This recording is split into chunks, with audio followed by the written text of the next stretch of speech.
Welcome to Workish. Matthew, Matt. Do you ever go by Matthew or is it always Matt? Typically Matt. Some people just abuse Matthew, but it's fine. I don't really care anymore. It used to bother me, not anymore. Not anymore. You're Doesn't like, really matter. yeah, Call me whatever. can't be bothered. No, Perfectly don't have energy reasonable. for that. So, to give a little preface to the viewers or the listeners, Matt and I went to high school together. So, we were very North survivors, which is Whoa. wonderful. Whoa. But give yourself a little introduction. Who are you? What do you do? Help the people understand.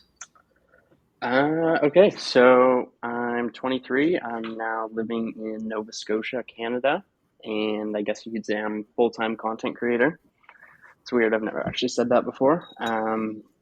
But I used to go to school. I went through school and then decided to kind of pursue another pathway. And yeah, here we are, just trying to figure out this whole self-employed thing, Amazing. seeing I'm how I can make it work.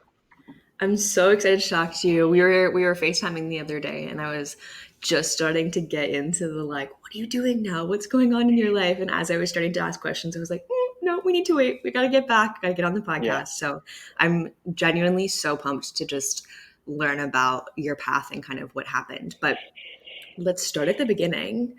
Take me back Oh, to you graduate high school. You're done. graduate high school. What's the first thing that you're doing post grad? Are you starting your content career journey? Are you going into university? Are you starting a little part-time job? Take me back. Okay. So I think the content creator actually starts in high school. It wasn't like anything serious, but that's when I kind of just like started to do it. I didn't really Okay. take it like seriously or anything like that, but like my friends and I would go off hiking or something like that. And we would just Hmm. like, take photos and do whatever we did. And then post high school, No, I like that. that's where, Let's go. Let's start in high school because if this is where it all right. started, I want to start where it started. For Yeah, most people, it starts long after high school. So that's typically just where I true, began. true. But how old were you? When did you start taking pictures, taking videos, creating content? I don't know, a long time ago. I got my first camera, and I think probably eighth or ninth grade. Okay. One of the two, maybe 10. I can't really remember. Okay. But that was just kind of like the start of everything. Like looking back on it, like super insignificant, had no idea what it would even like what would happen. I just thought it was like kind of cool. So I was like, yeah, why don't we just do this? It was like Okay. family vacation to Florida. So I was like, let's do it. And yeah, I ended up coming back. And then I think it was more just like a hobby. And it was something that I could, like a lot of friends and I would go off and do on like a weekend or something like that. We'd be like, wow, why don't we just go see this cool hike or go to this cool beach and we'll just like make something of it. And I honestly like we didn't I don't think we like cared what anyone thought. We had no like goal with it or anything like that. It was just to like see what happens. Like we found it fun. So we just like Yeah. rolled with it. Yeah. And I think And so that kind of how continued. yeah, how long would that be going? Also, how did you pique the interest? Like you said it was okay, well there's a camera and I'm going on vacation. Did you have lots of friends who were starting to create content? Were you the first one? Was it like a content creator that you were watching and you were like, "Oh, that's kind of cool. Maybe I could do that." Like how did the first interest come to place? Ooh, I think it probably came from I had like an uncle and a cousin who would they like had their like like their like big scary looking camera and I was like wow that's like the coolest thing like I just like admired it. I don't really think content creation like really like that term just like didn't exist Yeah, that then makes like sense. it wasn't like that was like Instagram was like a pretty new thing like all this That's so stuff. weird to think about, but yeah, Yeah. you're right. Like Yeah, like all TikTok this did stuff not was just like, exist. no, that was like Vine? Vine. Yeah, that was like those Vine. days. Yeah, That's crazy. Oh my gosh, do you remember the I kid from know. our high school that got famous on Vine? I think so. I think I actually still follow him. Matthew Perry? Matt Paquette. Matt Paquette. Is Oh, that I it? had the first. I don't know. Matthew Perry? I don't know Matthew. I don't think. I don't know. I definitely follow them though because I I had thought the that was like initials. really cool.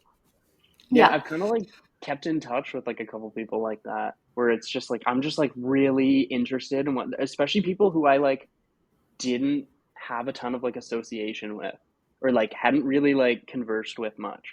Like those are a lot of the people who I'm seeing in high school now. I'm like, wow, like look at you go. Like definitely gonna sit here and cheer you on and just like admire what you're doing. And That's he was so one of those people. interesting. That's so interesting. Yeah, I didn't Yeah, know him at all, just like from a neither. distance. He was much older than we were. But yeah, like followed him. And there's been a couple people like that as well. Actually, this week, super randomly, I was on LinkedIn going through like a bunch of people, adding a bunch of people, doing the thing that salespeople do. Hmm. And someone I like accepted my request. I sent her a message. Thanks for connecting. So happy to be like connected to you, whatever. And she's like, yeah, it's been so long. And I was like, it's been so long. I was like, who is this girl? Oh no, oh no. And so I go to her page and I was like, I went to school with her in seventh grade. That's Oh crazy. my But goodness. like just like started going through her stuff and being like, oh, I absolutely love everything you're doing. It's so interesting. It's so crazy. But it is it is really cool how social media has allowed people to, and I talk about this in the presentation when I give it, like connect with other people that they don't even necessarily know, but have like almost an intimate relationship with them, like in from a distance, from afar, from a fandom ship. It's weird, but cool. Yeah, no, I get that because like I have a couple friends like that who it's like I've actually like never face to face met. I've never shook this person's hand. Like I don't know them at all, Hmm. but it's like we'll But help you're each so other. close.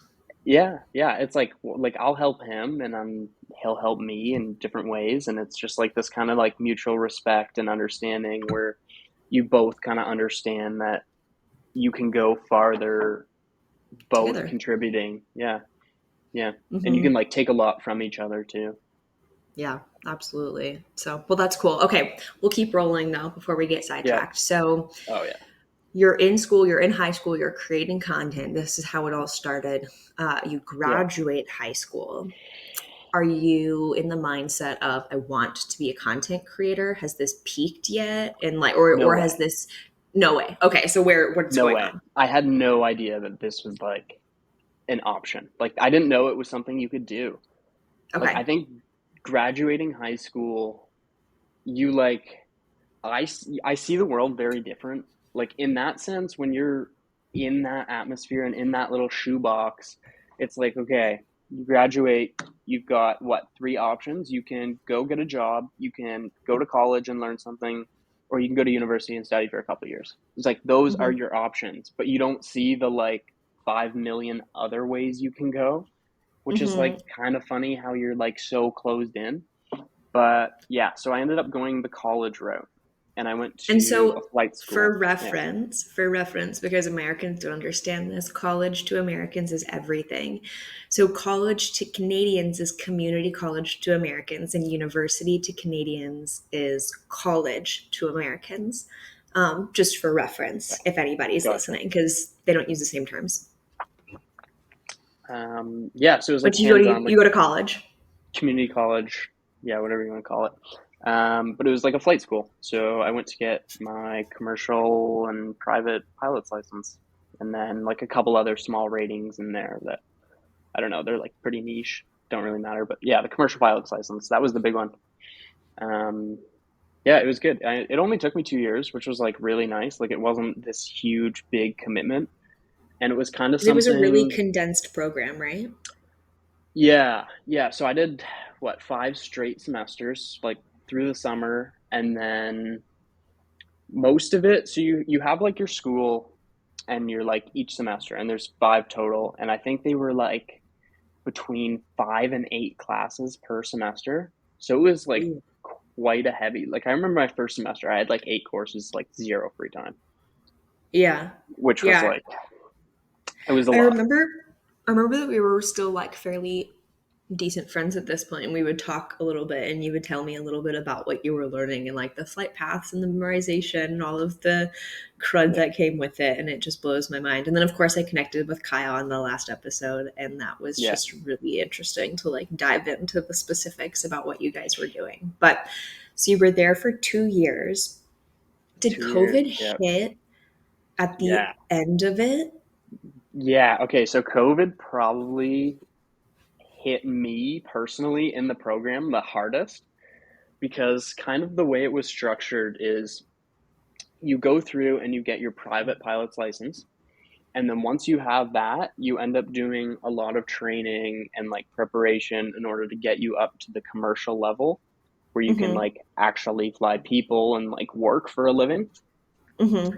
But in order to get each of these licenses, you have to do like X amount of things. So for your commercial license, you have to do, let's say, 10 different things. There's 10 boxes you have to check. You know, you have to do this special type of flight. You have to be good at this.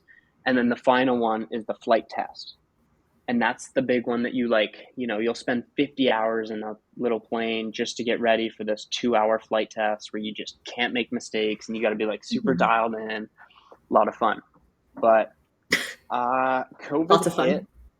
Yeah. I think my flight test was supposed to be on like a Thursday or a Friday, and COVID had shut down the school on like the Tuesday. So I was like 2 days Oh. away from it, and Mm-hmm. then we couldn't do it. So yeah, we all like went home, and everyone was no idea what's going on, no idea when we're coming back, none of that. And then actually, we got super lucky because mid COVID, so I think it was probably 3 months after, I think everything got shut down in maybe like March or something like that. And then we ended up coming back in July and we were able to do like in person classes. And I think we were one of like two programs in Canada where they actually like allowed us to go back and finish. Wow. But me being so close to finishing, I come back. I haven't flown in 3 months. I haven't studied in 3 months. I haven't thought about any of this in 3 months. And I was just kind of like thrown right back into it. So it took me a couple months to get back to where I was at. And Right, to then, take the test. yeah, ended up taking it and there was like another little one after that. But I ended up finishing it all by like Halloween, which was Passed with like, flying colors. yeah, yeah, I did. Proud of myself for that. I'd never been somebody to like I'd always had fine grades or anything like that, but I like never really cared about it. Like I was like the difference between like an 88, 72, like I don't give a shit. Like does not impact my mental well-being, but that was different because like it mattered to me. Like I like Okay, really cared about doing well. why?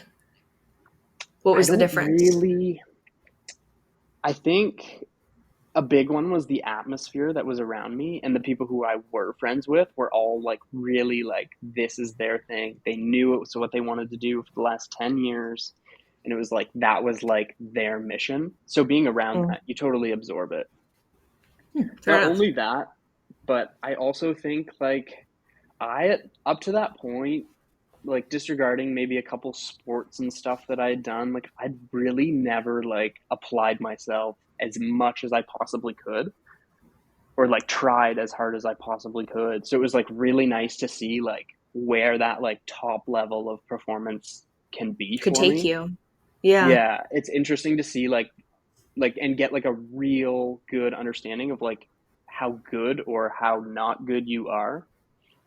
And I Mm, think trying like as hard as you can, you just get this super clear picture of like where you're actually at and the things you can actually do and what isn't realistic. yeah, that's interesting. Grayson and I talk about this on a very regular basis, just like different humans' capabilities and the capabilities that they genuinely hold within themselves, but the limitations that they never get to because they just don't put in the effort to actually give their Oh, it's definitely. fullest their fullest effort. So yeah, it's just we talk about that all the time. I think it's so interesting. I think that humans are so much more capable than they typically give Oh, off. I But think anyways, probably no, I think you're I'm gonna build on that, but I think probably like 95+% of people have like no idea how much they like actually can accomplish. Like if you like really try, like it's pretty scary what you can get done in like such a Yeah. short amount of time.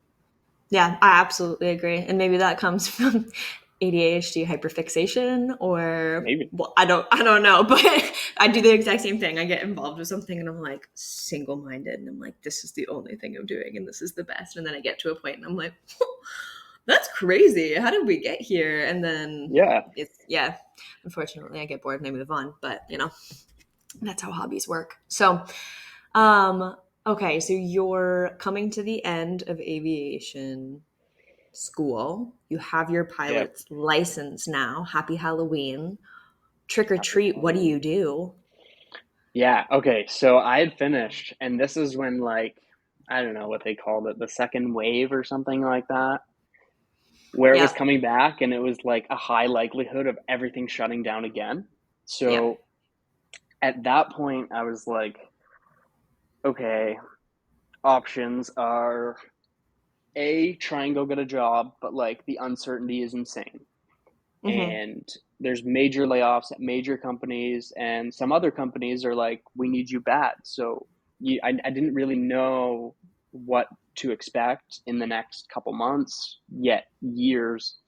Not only that, but Thunder Bay itself, like moving up there and just having this like totally different life with like nobody you've ever met. And especially like I was like 18, like I was like a child. Yep. And yeah, I think that was like pretty hard on me and like amazing in so many different ways. But I think that itself was just like so taxing and like not even coming home for a summer. Like I like lived up there. Like I didn't come home much, maybe a couple times a year, but it was pretty far. So it just wasn't that reasonable. So I think like, I don't know, getting to the end of it, I really just wanted like a break. And I Mm. didn't exactly know what that would look like or anything like that. So with COVID kind of happening, it kind of pushed me into that like perfect situation where it was like, well, if you're going to take a break, here's the time. Like you've got the Yeah. time. Here's the Here's your uncertainty. opportunity. Yeah. Not only that, but they'd also canceled the next year. So my program was 2 years, and like there was like my class, like class of 2020, something like that, and then 2019 or 2021, 2022. But they'd canceled the 2022 class. Like there was no new students. So I was like, okay, every program in Canada has basically said we're not taking any new students. I was like, there's going to be so many jobs. Like they are going to be so hurting for people in a few years. I'm just going to like take my time. I graduated shortly after I turned 20. So I was like, Okay. okay, I'm 20. Do I need to jump into a corporate job right away? Not really. I'm just going to go and just see like a little bit about the world. And like I'd always Was been there super drawn to anything for travel. you? Was there anything for you to be doing at that point, anyways? Like, were there jobs available for pilots? Because If, I don't remember any jobs being available for pilots in 2020. Like, the only thing I remember from that is just like airline after airline doing cutoffs. So, yeah, yeah. And that was like really real. There's different carriers that do different things. So a lot of the jobs that people around me had found were like way up in the Arctic and doing a lot of like cargo and stuff like that because mhm, it's like great now all of the a sudden essential we need goods. yeah, Canada needs 200 million masks. Well, they don't make them in Canada, so we got to fly them in, stuff like that. Mhm. And, you know, all sorts of aid and different things. But yeah, most of the jobs, like, could I have gotten a job? I probably could have. Yeah. But was it the exact pathway that I wanted or was keen on doing in the next few years? No. No. Sure. I didn't really want to move up to the Arctic. And it was like Thunder Bay was like for me I like think growing up in that shoebox of southern Ontario, like Thunder Bay was like a big jump. So it's like making another jump up to like Yellowknife where most of my friends ended up going. I was like, yeah, yeah, you know, I like do not blame you. That would be horrible. I could no, I it's just could not for me. personally never do that. I would not have been mentally strong enough to be able to do that. Specifically in COVID, in quarantine, moving the farthest place north where you're not allowed to talk to other people and you have to stay in your house by yourself and you're literally just like hanging out with the penguins. No, thank you. totally reasonable. So Yeah, instead, you did what? You're like, okay, I'm not gonna do that. What am I gonna do though? I bought a one-way plane ticket to Costa Rica. I absolutely love that. Tell me so much more. Yeah. Um, yeah, I seriously just bought the plane ticket and showed up to the airport. And that was like basically it. I went with my brother and then two other friends at the time. And yeah, I don't know, like we ended up just going and it was a great time and like lots of learning, which was so cool. Is like I think that was like the biggest benefit of it all was just like how fast you understand so many different things. Um, Okay. like in with regards to like responsibility and like how to just solve a simple problem. Like it's easy now sitting here where I can drive 10 minutes down the road and I'm at the grocery store and it's all good. But it's like when you show up in an airport in a foreign country and you have nowhere to stay and they don't speak your language, it's just like so many more things that used to be so like such not an issue just comes to term or like comes to light and you end up just having to like deal with all these different things at once. And I think it just makes you so much more capable. But Okay. yeah, So interesting. So I really like that perspective that the taking the time to travel and to experience and to honestly just fail forward in some ways and like put yourself in a situation where you're out of your comfort zone and then you just had to figure it out like that helped yeah. helped you grow up a little bit in some Oh, for ways. sure. For sure. Travel is like incredible for that. Like I think that's probably like the best reason to do it, honestly. I would 100% agree. Okay, so you get to Costa Rica. What's your plan in Costa Rica? Do you have one? Do you show up just kind of like, we're just going to be here? Yeah. Where's Yeah, your it brain was at this point? lost. Like there was like yeah. Okay, fair Yeah, there enough. was no plan. There was no plan. It was basically just like enjoy. Like I'm 20, I'm in Costa Rica, the world's like doing whatever the world's doing. This is still like mid peak COVID craziness, Hmm. insanity. And yeah, we were just down there and it just like didn't really exist. Nobody really cared. So it was like cool. Like I just kind of like skipped that whole chapter, which Yeah. was awesome. Um, and I think that was like my first big trip by myself where it's like I'm responsible for everything. Where Hmm. there's no family, there's no anyone who's like helping you along. Like of course you have like friends who you can just be like, "Hey, do you think we should do this?" No, Yeah. maybe bad idea. Like that stuff's valuable, but that was the first time where I was just like thrown in the deep end. Hmm. And yeah, no plan. So the only plan was just enjoy as long as we could. So Okay. we did. Yeah, we ended up staying on the beach at some nice place for like a month, and yeah, it was a great time. Costa Rica is awesome. That's a wonderful And place. what did you do while you were there? Were you swimming in the water every single day? Were you working at the resort so you could stay there? Were you finding work locally and like connecting with people? Were you vacationing to the max? Like, what was that like? I think it was probably just like vacationer backpacker mode. Like I Okay. didn't do anything like that in Costa Rica. There's no goal or any sort of like tasks or things that I had to do. It So, was were you just like enjoy. creating content at this point? Or were you like taking videos and like Yeah, trying for to? sure. Tons of photos Okay. and stuff like that, but like nothing like serious. That's Like none of it mattered. that's what work is as a content creator, Matt. But it's like it's not like work though. Like I don't know, content creation's like that's a big net. Like that goes from everyone who's like That's posting true. ads on their own Instagram to more of stuff like we do where it's like I'm trying to give you like the best production we possibly can. So it's a big net. There's a lot of different things that can kind of fall into that bracket. Okay, But so but you're still starting to are you getting more serious about it at this point after graduation or are you still like it's just so much fun like I really like it. I think it was kind of like setting in where it was like this could be like a life that I'd be pretty into. Like Okay. this is fun. I enjoy this. Like Yeah. I'm however many miles from home and it's like and I can still kind of work and it's like, well, if I tried a little harder and I was maybe a little bit better at it, I would understand how to make this like a full-time life. So I think Mhm. that's probably where it like the like actual trying Like in it Like began. the dream started. Okay. Yeah, that's probably where I like understood that like this could actually like be a life, and this could Okay. be just like where like the direction I go. Like I wasn't entirely sure.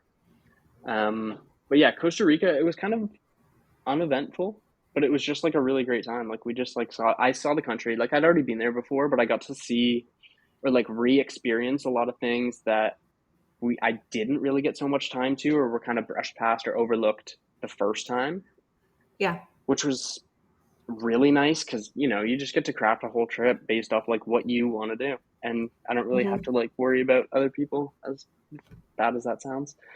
But No, I think that's reasonable. I feel like I probably remember you on this Costa Rica trip with the rest of your grade 11 class because that's what all of our yeah, grade 11 yeah, classes did. And so when you're going with 60 students and two teachers, it's not nearly as enjoyable as when you're there with three friends. yeah, Okay, so Costa Rica comes to an end. What happens after yeah. that? Then I bought a one-way ticket from Costa Rica to Ecuador, Okay. and then this is where I guess it began because this was the first time I'd ever had like an agreement where I was like gaining something out of this. Okay. So I ended up staying at this beachfront hostel for like a little bit over a month, and that Okay. was just fully an exchange of services. So I was there to, take photos and help their brand and their image and help them bring in more like Western money, honestly. Like everyone wants Western money. So it was like the more you can connect with Americans and Canadians, the more money they can get. So it was like there was a lot of value in it for them. And then I just got to live on the beach in friggin' Ecuador for a month, and it was Yeah. sweet. Do whatever I did, and like the cost of living there, like you're eating, drinking, and doing whatever you do for like $4 a day. Like it's like fine. Like That's it's crazy. Yeah, and you yeah, have a place to stay and you're just hanging, living in and yeah, it taking was great. photos. Yeah, yeah, Okay. and So you that's were probably like where all began. okay. Did you go to Ecuador with the hopes of that, or did you already have it? Like, how did that come to be? That came to be probably like a week before we got there. I was on a website called, I think, Workaway. I think that's what we did it through. I can't remember 100%, but I think it was Workaway. And it was just like Okay. basically that's just like it's a really good way that you can go and like travel for free. So it's basically a website, and all these like different places who could possibly host you will go and say, yeah, look, we need this, this, and this. If you volunteer 3 hours a day, we'll give you a place to stay or something like that. So it's like you can Okay. like hugely cut costs. And Yeah. especially like I'd been at school for the past 2 years, like not working, not making much money. So it was like the budget needed that. Yeah. So being able to go and do that, and I was like, oh, look, there's one for photos. Great. This is like insane. So Hmm. yeah, I ended up doing that for, yeah, a That is month. okay. Come to the end Yeah, of yeah, that. What sorry. happens after Yeah, a that? month. And then I came home. And that was like a big, okay, what next? Now, something that happened in Costa Rica and Ecuador was I tried surfing for the first time. And I was like, whoa, how have I never done this? This is like the coolest thing ever. So, Okay. fast forward, leave Ecuador, come home, do our like little 2 week quarantine. And then it was like, okay, what next? So, we moved to Tofino to go surfing because Okay. I wanted to go surfing. So why not move Why somewhere not? with surf? Yeah, let's go. So yeah, packed my bags and then we went there. And Tofino was like that was like a lot happened there. That was like a very busy 2 years. Okay. But I'll kind of skip through most of it. But yeah, we got there, ended up just working some normal jobs, place to stay, all that stuff, surfing with my friends. I have a lot of like really awesome friends from Tofino, and like some of the people who I like hold closest in my life, and some of the like best times I've ever had were out there with like that gang of people. So Okay. it was like a really high high. Okay. And I don't think I like ever really like let that go for a while because I was like, and I do like quite a bit of reflection where it was like, I'll take a year of my life and say, okay, like what happened? What did I like? What did I not like? What worked? What got me further? What didn't? how happy was I? And that's kind of the big one. And like kind of like looking back after a year and a bit in Tofino, I was like, I've never been happier. Like I'm so content with what I'm doing. I don't really care about all these arbitrary things that I used to find so valuable. It's like a Mercedes, sure, it's a nice car, but like I don't care. I'll take the rusted out things that I can go hang out with my friends and rip it up a dirt road and do whatever the heck we do. And so I think that was kind of like a really big value shift. That's where I Okay. started caring about a lot of things and not caring about a lot of things that I used to care about. Like my kind of what I thought was like important in life really shifted there. And it became a lot Mm, more like time, friend, like experience, relationship. Those kind of became the important things. Whereas this like mindset I grew up in, where it was like, go get a job, make money, get a nice car, have a nice house, like that sort of stuff was just like so irrelevant. Like I didn't mhm, care. Like I would have lived in a mhm. car. And you know what we did for a summer? We like lived in cars and vans and we just like went surfing every day and just hung out and just like lived this crazy life that I had no idea you could even do. Like that sounds like crazy 90s hippies, but you could seriously do it. Like go buy yourself an SUV and drive out there and you could like do whatever you do. Like, it's crazy. I just never thought that was like real. Yeah. Like you thought And like you would then just think that like that was the concept of what people would do in movies. You're yeah, like, it's "Oh, like a that's like a joke. Like that's like funny." something somebody tells you and you're like, yeah, okay, like cool, fun. But like you like don't actually understand like how crazy it all is.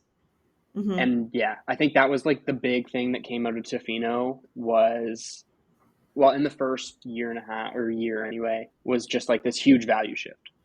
And then the second year kind of like really built off that, where it was like, that's where my number one priority kind of became time. And it shifted from like having money and having these things to owning your time. And that was like the goal at that point. So I think everything from there has been all about owning my own time and just being in control of Okay. what I do from Monday to Sunday. And yeah, so the second year, that's where things probably progressed a lot, where we probably through networking the most, where it was like we became friends with a couple local guys who had like been through it and done and worked with a lot of people who we were like trying to be. And at that point, the goal was just like get the most awesome photos of surfers ever. And we ended up Okay. scoring this like one incredible day, and that like totally kicked everything off. It was like that's where everything took off, is when you have like, yeah, we had the skills that we'd been developing for a couple of years, but when we could get the network and then all of a sudden I have 15 pro surfers and the best day I'd ever seen in my life and the best waves all come together on the same day, everything just kind of went from there. Mm. That's so interesting and something I hadn't really thought about because I did know that you got big from photos of surfing, but yeah, you're that's such like a there's so many different pieces that have to play into that and so many pieces that are Oh yeah. so far outside of your control, like the freaking weather. And so Yeah, it it's matters. yeah, and I mean It's like crazy. the context that I understand that in is like, okay, I know lots of wakeboarders who are taking the same types of content and pictures, and it's like, okay, we don't want it to be windy. But Yeah, like, no. if you can find a section of like the lake that's calm, you can still sort of get it done. And but yours is like, because it's ours is manufactured by a boat, yours is manufactured by Right. the ocean. And Right. so it's 100% outside of your control. That's really interesting. Okay, so everything's coming together. Did you have in this moment on this day like the internal tingle sense of like, this is it? Like, Yeah. this Yeah, is I going to did. be I did. huge. I Or you woke up that did? morning. Yeah, I woke up that morning at like 4 o'clock to like check in with our like contact to see like if it's on, if it's gonna work, if it'll line up. I luckily had the day off, and I mean, like it's like long gone, but everyone I went with like had to like call in sick, all that stuff, and it was just like this big shit show of like everyone trying to get down there. but yeah, no, I knew at like 4 in the morning when we were like looking at all the reports and stuff like that. We were like checking the sea buoys and we're like, oh my God, it's like 24 feet. Like it's going to be insane. And yeah, so we ended up going down and like getting there in the morning and it was just immaculate. Like it was like the perfect day. It couldn't have been, well, maybe it could have been, but like I don't think it could have been better for us. Like there's no way I Hmm. could have asked for more. And Yeah. that ended up just being like the perfect day where everything just like came together. And then, yeah, that's where the ball started rolling. That's where the So, network so came from. you're taking photos, Yep. you're creating content. Now you go home with it at the end of the day. What do you do? Are you starting to put it online? Are you starting to send it to them? Are you starting to send it to publications being like, hey, do you want this picture? Like, where does it roll from here? How does the ball turn? Yeah, so at this point, I have no idea about business. I think being a photographer means that you show up at the beach and you take photos, where it's like, Cute. okay, that's like Funny. that's 10% of it. Like Yeah. most of this isn't actually that. So I think at that point it was come back, you get all the photos together, everything collected, and then for us, it was just sharing them on Instagram and then sharing them with the surfers themselves. Because most, especially like being there, like those are the most connected people. Like you like live in a surf town, like the kings of the surf town are the good surfers. So it was Hmm. like those are the people who are going to get you in contact with a brand, or those are the people who have sponsors who can maybe pay you, like all that sort of Hmm. stuff. That's all going through our minds, but we really have like I had no idea the actual business side of it. It's like how can I turn this photo into something that I can live off of and eat off of? No Hmm. idea at that point. So it's all just like share it and hope for the best. Yeah. Hmm. Get my Yeah. name out there. So you post it, you get it out there. What happens? Like 2 hours turns into 24 hours, 24 hours turns into Yeah. 72 hours. Is it starting to build in what's happening? That's where like the foundation came into play. So that's Yeah, where I ended up, and it's like surfing in Canada, pretty small little niche community. Like it's like absolutely. there's not that many. And it's like Yeah. especially like when you get to a bit of a higher level, it's like there's two places you're doing it. You're either in Tofino or Van Island, or you're in Nova Scotia and you're in the Nova Scotia crew. So it's like Yeah. that's where I kind of got the foundation of like the people around me. So those photos ended up being like good enough to the point where it was like I was getting some like respect and attention from like people who like mattered in the industry Hmm. and sort of different things, and also getting like it's underrated but like, and it sounds stupid, but like having a lot of people like that follow you along and like follow you, and like it matters, No, especially it when you're does. especially if you're like trying to do something new. So after that day, like I think that was probably like in my last couple weeks in Tofino. And so I came out here, and obviously now that I have a bunch of these people from out west who are like sharing your stuff, resharing it, and just like thanking you, being cool, following you along, cheering you It's on. building your It's credibility. yeah, it's easy. It's easy to go up to me, or sorry, it's easy to go up to somebody here who's in the same boat and be like, hey, let's do this together. Here's what I've done. Here's who thinks it's cool. And Yeah. it's like so much easier to like build from that. So like once you have Yeah. it going, it's pretty much going. It's all about just like keeping it Getting your foot. progressing. Yeah, that's the big one. It's like just getting your foot in the door, and that's like the hardest part for sure. Um, Okay, so now you're in Nova Scotia, you're involved in the industry, no brand deals, no Not company much, connections, but not like really. person to person, you need content, I take content, and Yeah, the ball small time, continues to roll. very small Okay. time. Yeah. Okay. Okay. So then my parents moved to Nova Scotia while I was in Tofino. Yep. So Tofino wraps up. Where do I go? Well, I can't go home into Southern Ontario. Like I got nothing there. There's nothing there for me Would anymore. you have So wanted to? Like if no, your no parents had chance. lived there? Okay. No, I wouldn't have gone back. There's no, Absolutely not. Zero question. yeah, Understandable. Okay. yeah, like no, super easy answer. No, like there's nothing there for me. And yeah, I don't know. Not planning on going back. Maybe I'll like I have like friends and stuff to visit for sure, and like some like connections I want to keep. But other than that, like not a life for me. That's not what I want to do. Um, Understandable. yeah, so Nova Scotia was perfect place. I'm like, wow, great. I can surf here. I can do photos here. It's not this like hustle and grind. Like I can actually like sit here and like have some values and enjoy my time and enjoy my life. So came out here, and the first summer there was like no waves, like there was nothing. We had like 2 3 months where there was just like nothing, and I was like totally losing faith, and it's just like this is just not what I thought it was. It was not what I hoped it to be. And then I got super lucky again. So that same perfect day that had happened earlier in the year happened in Nova Scotia. And we had this like perfect hurricane day lineup, sunny, beautiful. And then that's where That's the so network many waves. Yeah. in Nova Scotia came in. And it was like a total accident too, which kind of made it like that much better. Like I was just going to surf, Right. like I was going to have fun. I wasn't going to like shoot or do anything like that.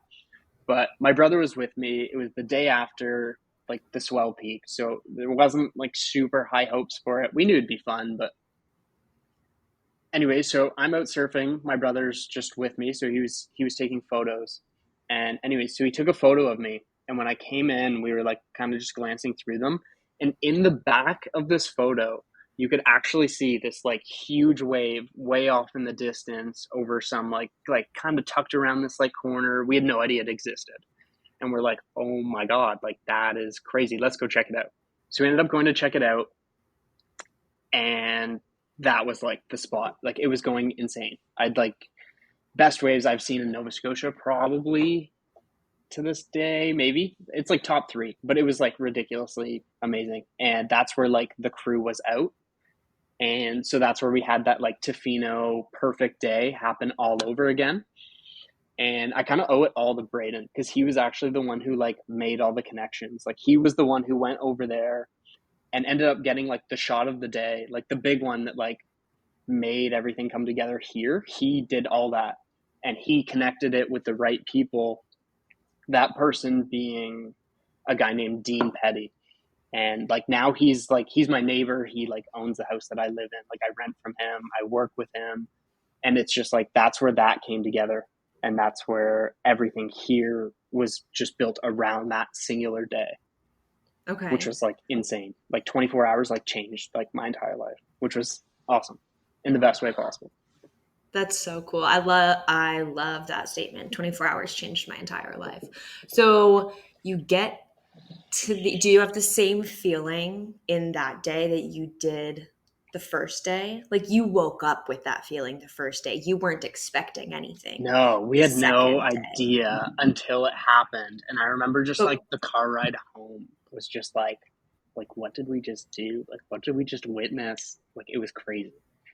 And I and think so during that though, did you have that like, "Oh, this is it, like this is happening," or was it just so hectic through the entire thing that you were like, "Did you get it? Did you yeah, get it?" yeah, Like no, like running around. surf is insanely difficult, especially as like a photo video guy. Like you don't know when the waves are going to come. You don't know where the waves are going to be. You don't know, like the light is changing multiple times on a single wave sometimes. You don't know how it's going to break. Like you don't know the angle you need to be at because it's always shifting, it's always moving. Yeah. You can't really time it. It's not like there's a wave every 10 seconds. Like you'll go 15 minutes and there's nothing. And then you'll have like 12 monsters roll in, and it's just like, oh my God, like be there. It's hectic. So when I'm Just doing be that, there. like yeah, I have like headphones in, like I'm in another world. Like there's no thinking. It's like get it. Like yeah, Yeah. like that's all there is to it. It's just like get the Yeah. job done. Yeah, there's Yeah. no like Okay. I'm not thinking. The brain's like totally turned off. Oh, no, I get that. I feel that way when I give presentations. And it's so funny because a presentation, like I'll go get up on stage for an hour and I'm like, I talk for an entire hour. And someone's like, how does your brain turn off if you're doing that? And I'm like, no, I just Focus. literally, I black out. She's gone. Like I Yeah. can't explain it, but it's just very different. So, okay. So you're taking all the pictures. The day comes to an end. You're in the car ride home. You're like, holy shit, what just happened? This is absolutely insane. Like your mind is blowing up. You get home. Is it the same process from before? Like, are you No, just sending this out is this pictures? is this is the fun. Okay, so we were doing the same thing as before because like we're just stupid kids who don't know any better. So we're sending out our photos to this like Dean guy, and that's where we started to like. That was when we realized this like could definitely go somewhere. Is when he was like, okay, these are great.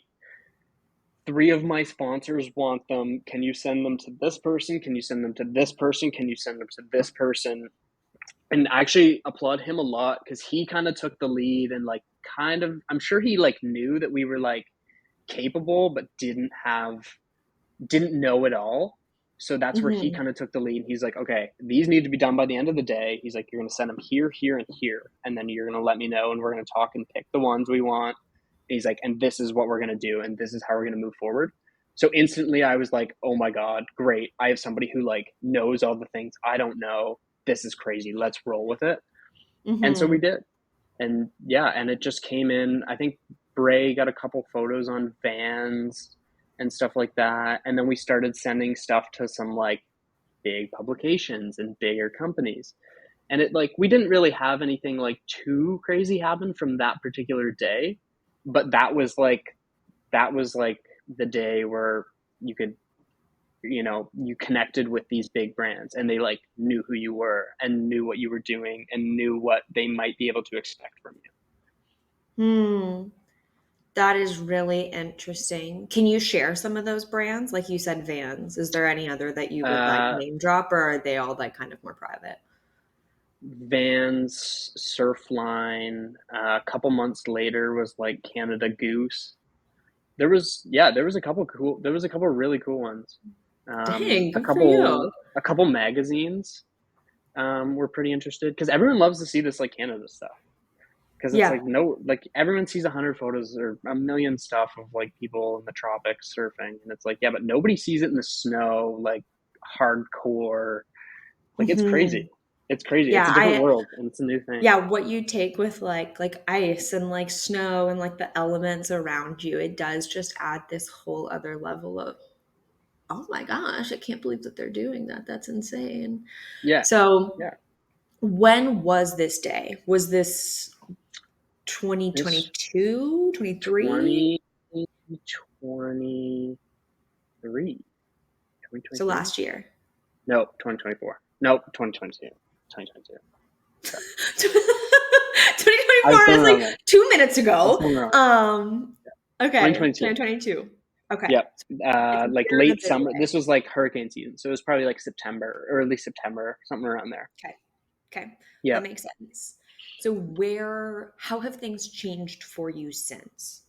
What's different now that you've made this connection and met this person who has a fair understanding of how to work in the industry and how to turn it from a hobby to a business? What has changed for you since connecting with this guy?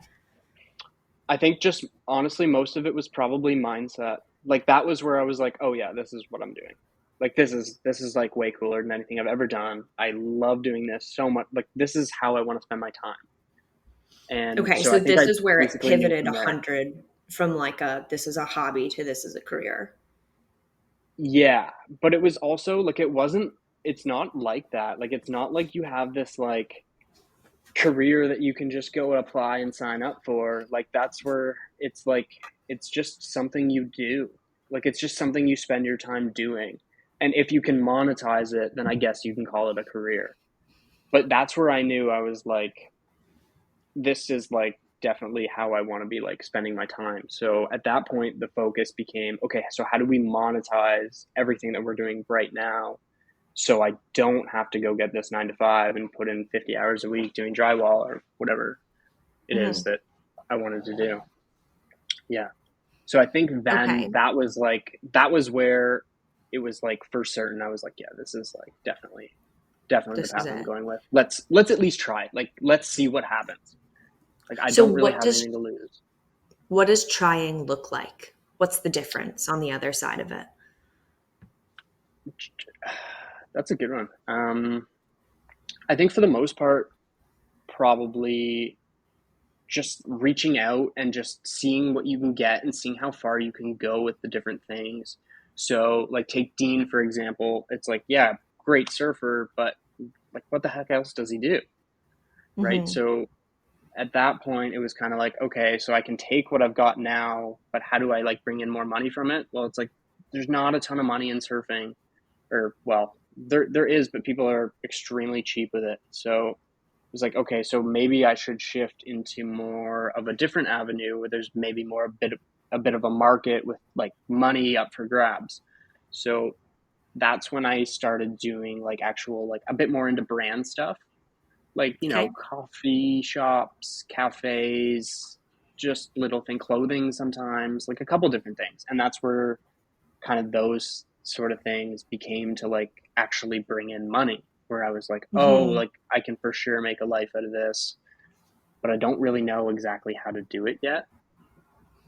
And then fast forward a couple months, so now we're what, late 2022, like going into Christmas, and I'm sure most people know, but just to kind of make it clear, in content creation, like the winter is quiet for the most part until you're like pretty Oh, established. interesting.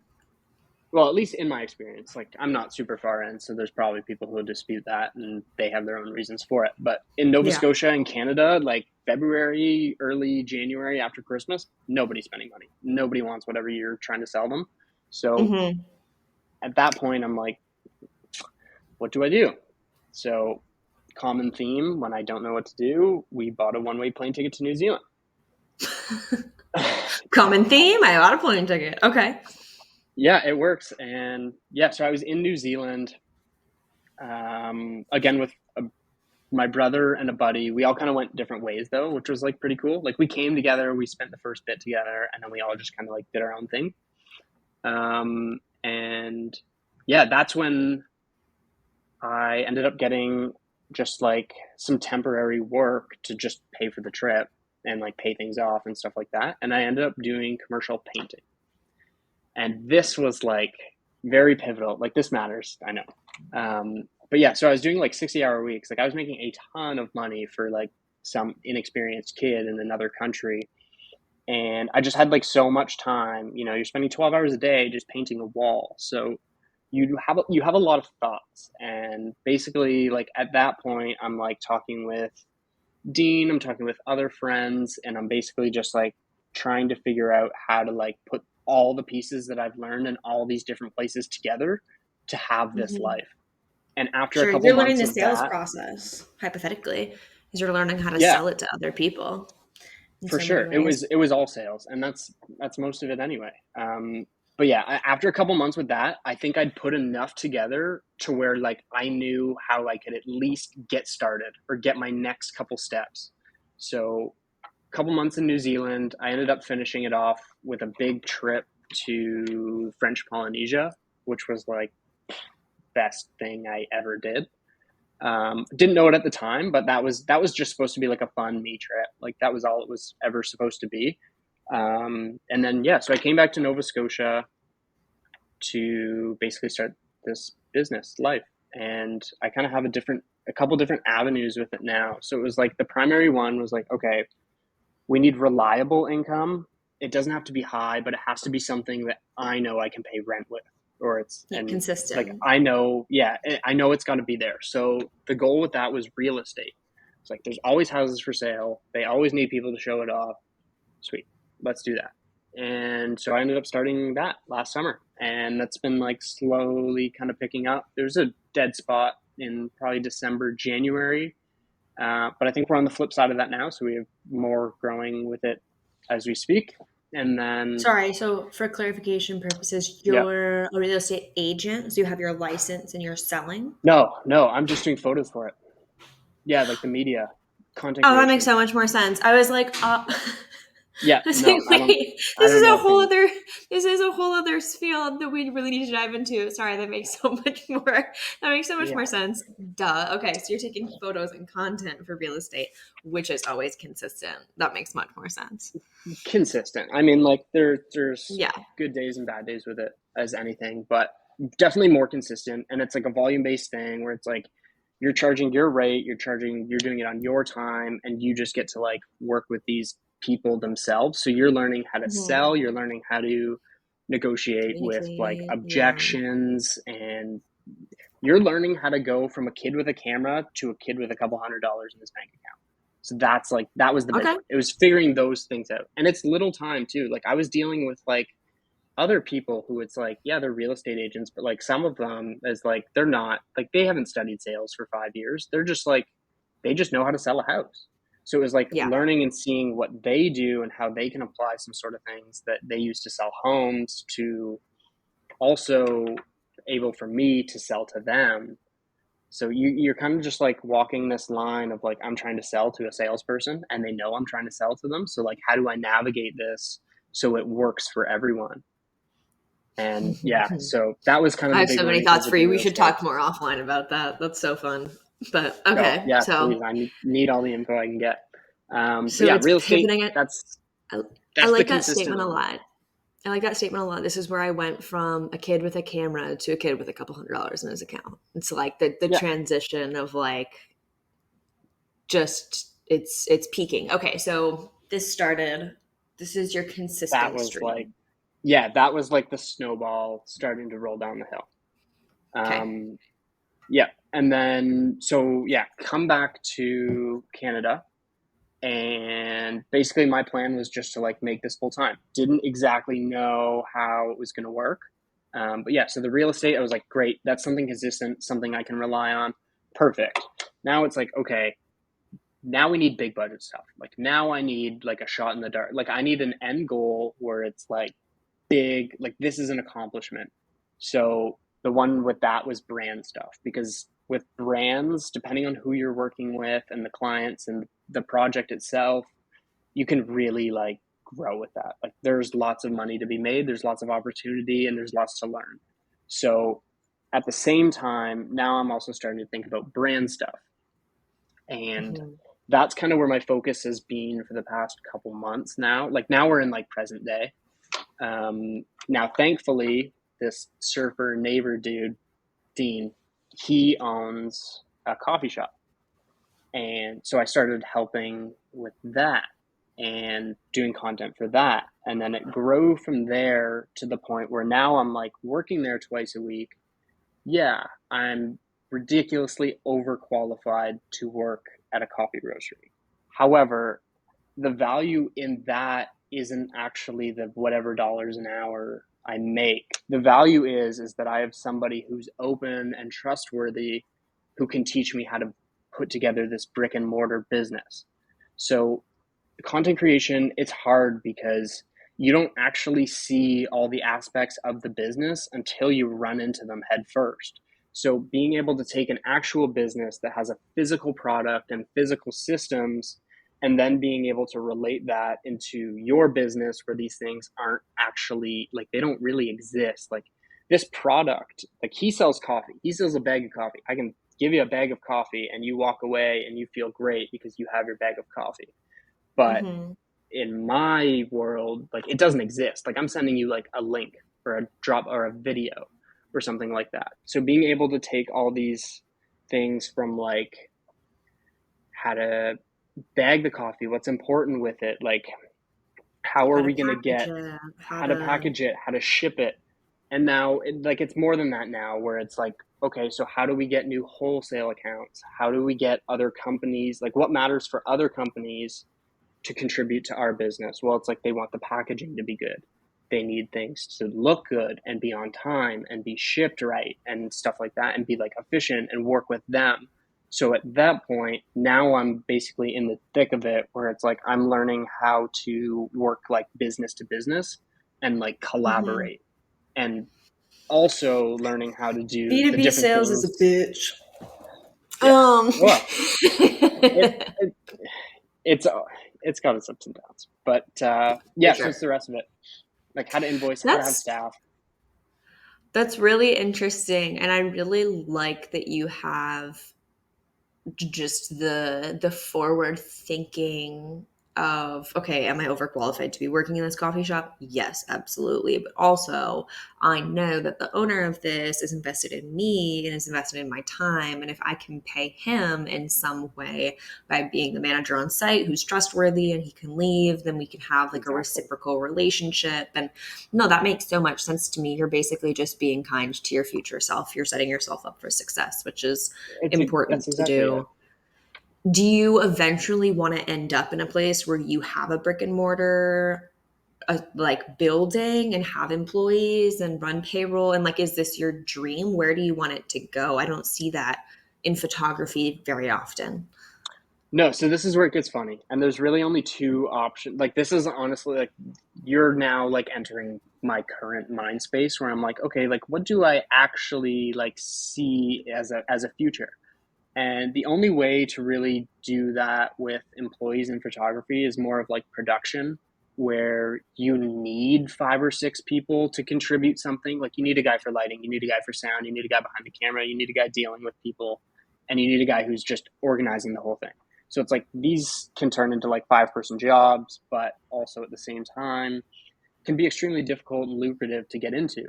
So I'm kind of taking that one step at a time and just kind of doing my best. But I think the older I get, and I think the more I move forward in life, the more I want a physical business. Something that's actually there and exists, and something, I can do every day, all the time, because I know exactly what needs to be done. And like, it's almost hard to explain, but something that just is like exists and like I can go there every day and it's like, Tangible. yeah, it's not this like big question mark. Like content creation, is it a job? Yeah, you could say that, but do you have a job description? No. Do you know what you're supposed to be spending your time doing? No. Do you know how to best allocate your time in order to like be successful? No. So it's like it would be nice to have an actual business where it's like I have X product, I rent X product for 2 days, whatever. I'll drop it off at your house and then I'll come pick it up. Where it's like you have an actual, I need to be doing this at this time. So you like know how Hmm. to grow with that. And I think a brick and mortar business is definitely the way to like scale with employees. And I think that's what I want to do. Because eventually, like again, the whole concept revolves around owning your time. And the Hmm. whole goal with that would be able to, yeah, you start the company, but you eventually buy yourself out of the company. Hmm. So you replace, yeah, your time. Yeah, that's interesting. That's interesting. I'm like, you're shocking me a little bit that you want a brick and mortar building. I am like a little bit blown away. I mean, the concept of having a studio so that you can have people come in, and if you're renting out equipment and you do have a spot, it all makes so much sense. Um, but also you're a Gen Z, and typically Gen Yeah. Zs want to work from home. They want to be able to be in their own space. They don't typically want to be in an office. And they definitely don't want to be opening up an office. So what about you do you think is different, or do you think that I'm wrong and most people do want to be? Um, where does that fall for you? Um, I do, I agree with you, but I also think a lot of Gen Zs they don't actually know what they want. They think they know, but they don't. And I'm That's included with that's that. fair. That's fair. That's absolutely fair. So am I. So am I. I, Please, I've somebody tell me thought, what I want.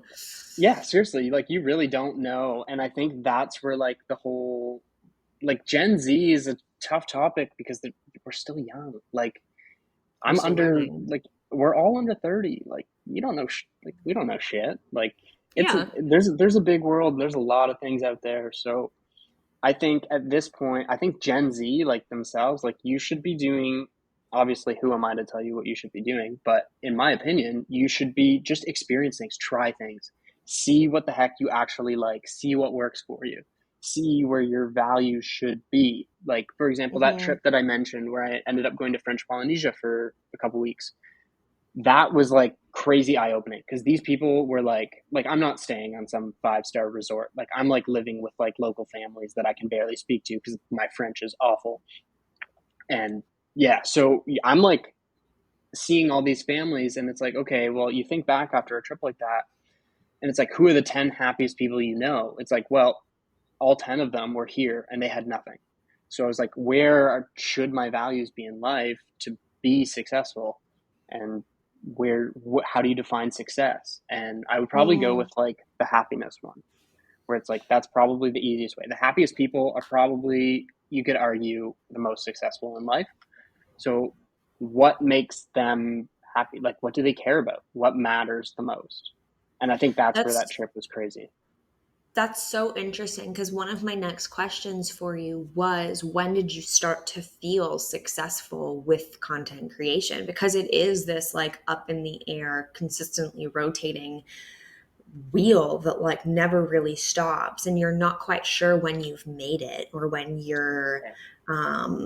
like how do you deal with that as a content creator? You don't have a boss who's being like, Matt, you're the best, you're so good at this, like I'm so proud of you.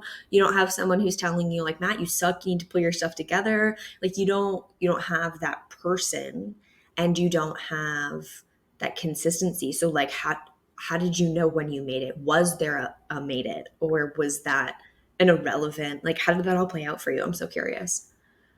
Personally, I don't think I'll ever feel like I've made it, because made it is like I've accomplished what I want to accomplish. But if I'm not looking ahead and further down the line with goals, then it's like, then you're kind of stopping that progression. So I don't think I'll ever feel like I've really made it, because I've always got another goal or there's something that I want to accomplish. So it depends on what I mean by made it. Like if you asked me when I was Like 18 or like 19, when do you feel like you were successful? Because yeah, made it and successful go hand in hand. But if your definition of I successful is happiness, but you've right. never made it, like how does that play in together? It's fucked. It's crazy. I don't know. I don't really know. Like I don't know if I'm success. It depends on where you look at it from. Like if I look at it from 19-year-old Matt, who's got his free stay for the for 20-year-old who's got his free stay for the first time. If you had have told me that in 2024 I would wake up and live on the Atlantic Ocean and not have a day job and not have to work, and it's Monday afternoon, what am I going to do? Well, I can do whatever the hell I want to do. So, like, obviously there's Yeah. stipulations of that, but I would consider that making it. Like, So would I. yeah, so So what's they're different sitting about your there mentality right now? because I don't feel like I've made it, and yet I have. So I'm just like looking forward to the goals and the next steps. Whereas like I'm not really like, of course I'm content with what I have now. Like I really have an amazing life and great people around me, but there's still more to do. Like the job's not done. So I think Hmm. I'm never just gonna sit here and be like, wow, amazing job, even though I probably should like recognize that for myself a bit more and be a little more easy on myself. There's always more to do, and I Yeah. don't think I'll ever just sit back and just feel satisfied, because I know that I can do more. Like I know that I can do better, I know that I can try harder. So I think maybe then, I don't know, I don't think there's That's ever so like a I hard. made it. That's Yeah, so hard. Wow. I would encourage you to feel and offer yourself a little bit more grace in that I need to, I because really do.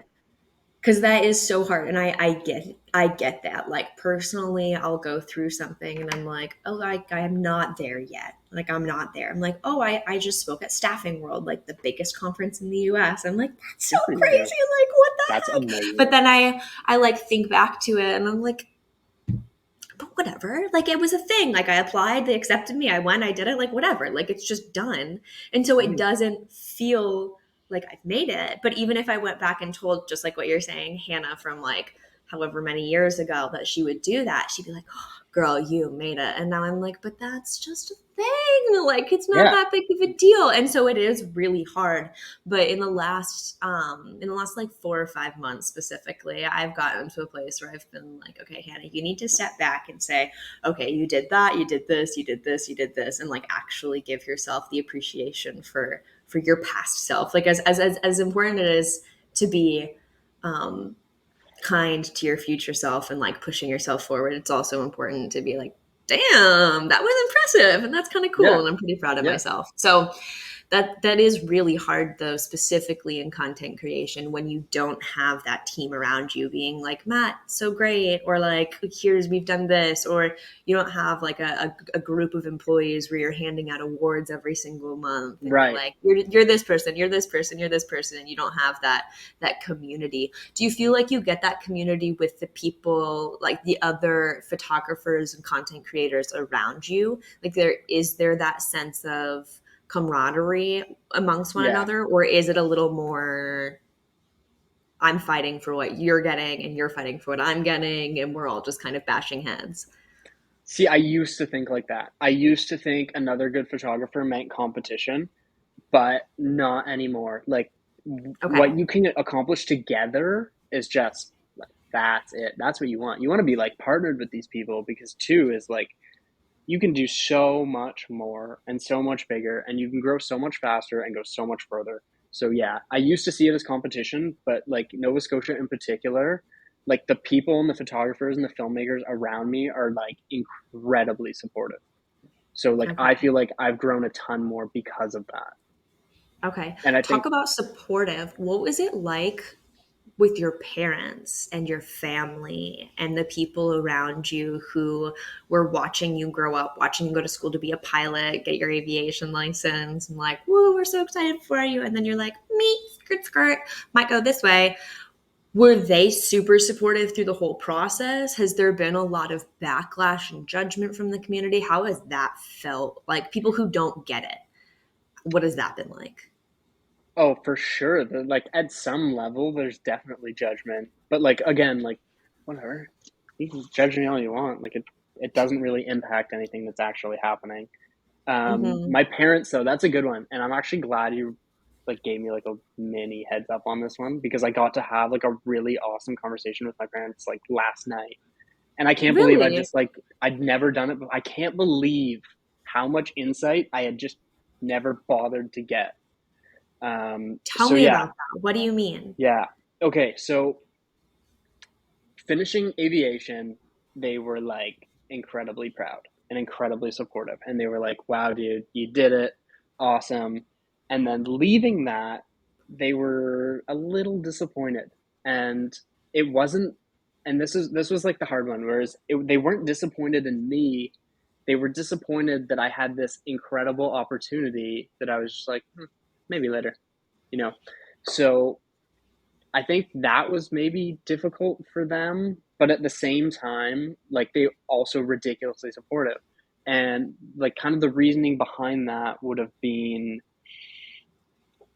I'm I've accomplished this thing and instead of being there being satisfied with what I've accomplished, she was going, okay, well like he's not done growing. Like that's not it for him. Like this a commercial pilot's license, amazing, great, but it's like he wants more. So it's like I'm just gonna let him do that. Like let him go at his pace. And she's like, the travel. That's where the travel came in. Like they were big supporters of going to travel, and they were like, go, like get out. Probably because they were sick of me, but they were like, yeah, like go learn. Like you'll learn so much more, so much faster by just getting out in the world and seeing like what's actually going on out there. So they were Mm-hmm. huge, huge supporters in that. But yeah, like not disappointed in me, but disappointed I didn't choose it. But I mean, like I had the option. So I think they were both just kind of happy that I'm like doing something I like to do. I'm pretty in touch with who I am these days. At least I think so. It'll probably change. I'll probably be like, wow, I was so stupid when I was 23. But yeah, I think they're just like cheering me So on now. tell me about your conversation last night then, because it is hard to, as a kid, because that's what you were, and I mean we still are Still kids, but like, am. Yeah. but at 18, you're going to school, you're making this decision, you're following through with it, you're graduating, you're 20 now, and you're like, Mom and Dad, love you, love that you helped me get here, love that this has been happening, but I'm gonna do this. And so did you ever have that conversation with them up front? Did you not and just start acting on it? Like, how did that happen? Because at some point, and I know that this happens with so many people who are in their early 20s, and it's such a frustration for so many parents because the kids are like, I'm an adult now. I'm going to do whatever I want to do. And the parents are like, you're still my baby. And like, I still Hmm. have something to teach you, and I still want to give you support and education and mentorship and love. But kids, like, I mean, even from personal experience, I was like, no, thank you. Like, we're done. Like, it's just like the solid arm. You're like, you can't Yeah. come any closer. Did you have those conversations with them as it was starting to roll, or has that been a more recent progression as you're maturing a little bit more and having those like adult to adult conversations where it's like, this is the choice I made and this is why I did it and this is the outcome of it? What was that like? It's definitely progressed more and more. The older I get, the like more open and the more I just like understand about myself and what's like going on and my actual thoughts and processes and reasoning behind things. They definitely like asked like it's a pretty obvious question where it's like, okay, you just graduated school with these credentials. Why? Like, what? Why are you on my couch? Why are you living at home? Like, what are you doing? Um, so yeah, I think it's definitely progressed more. Whereas like, especially after last night, like it's like so clear, like they're totally on the same page, and Yeah. yeah, totally just cheering. But So, what would you, and we'll wrap it up with this, what would you give as a piece of advice to somebody who's about to come out to their parents like that and say, and like it's a funny thing to make the statement saying about to come out because that's like a really weird way to phrase it, but it almost is like that because you've been going down this path, you've been making decisions, you've been publicly proclaiming yourself as one way for a very long time, and then you're like, actually this is what we're doing, and so you are like having a mind revelation moment publicly to a lot of people. And yeah, so for somebody who's like, I have to tell my parents that this is what I want to do, or I have to tell my parents that this is how I'm going to pursue it, what piece of advice would you give that person who's internally freaking out right now? just fucking do it. Like, Okay. I'm sorry, but like, no, those that's like the motto. Like, if you want to like be successful, like just do it. Like, don't even stop thinking. Like, over planning. I used to be the worst over planner ever. It just kills the magic. Like, just go do it, and you'll thank yourself. Like, I love that. it's hard, and it's like, yeah, but you know what, taking that first step, that's the hard part. Like, once you take the first step, Mm, the rest are easy. So it's like, go tell mm, them, you know what, if they don't like it, they don't like it. Be open about it, have a discussion. What don't they like?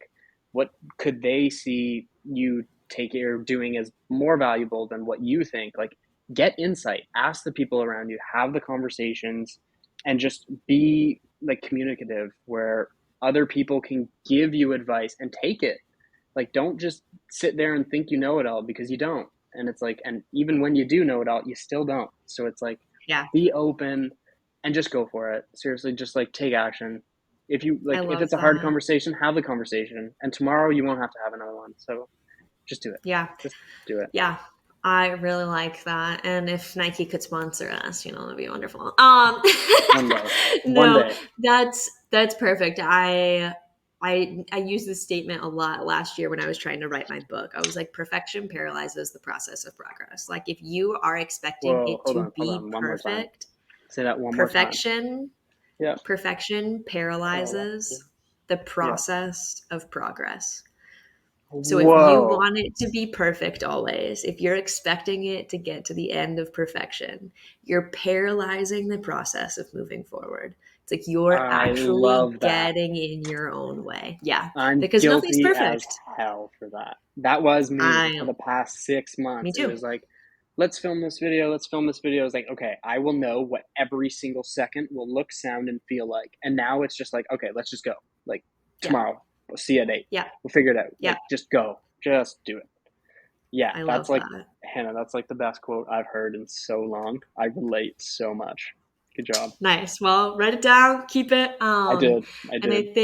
I think with that, we will wrap this episode. But thank you so much for joining me. I think that so many people are so curious about the concept of content creation, and you've really helped walk us through, I mean, like how it starts and how you get to this place of perhaps success, but realistically just joy in what you're doing. And I'm really happy for you that you're there and that you're loving it.